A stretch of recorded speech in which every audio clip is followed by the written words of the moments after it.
Kalta qo'lim yetmagan baxtim sen, dildagi armonga aylanib qolgan. Unutilmas eng aziz insonim sen, sen mening eng shirin armonim sen, sen mening eng shirin armonim sen.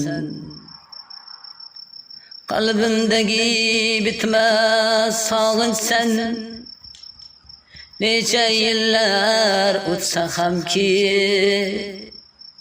yuragimga eng yaqinsen sen, sen mening eng shirin armonim sen, sen mening eng shirin armonim sen.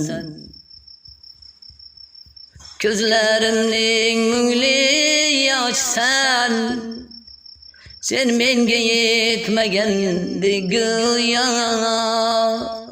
ichimdagi yashirin dardim sen, sen mening eng shirin armonim sen, sen mening eng shirin armonim sen, sen mening eng shirin armonim sen.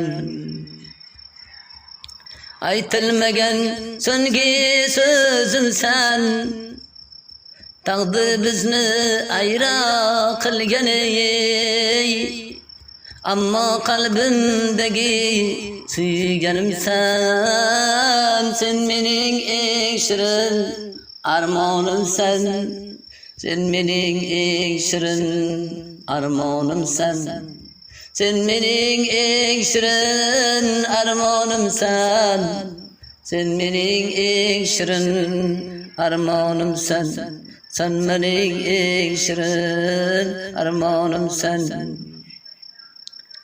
Bahorda ochilgan gulim sen, meni qo'llarin uza olmagan, xotiramda mangu qolursan ey,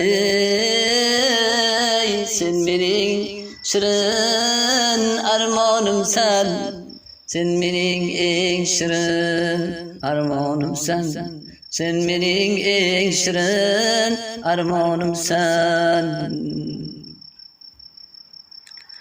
Tonglarimdek sokin oy sen, yulduzlarga boqar har kechada,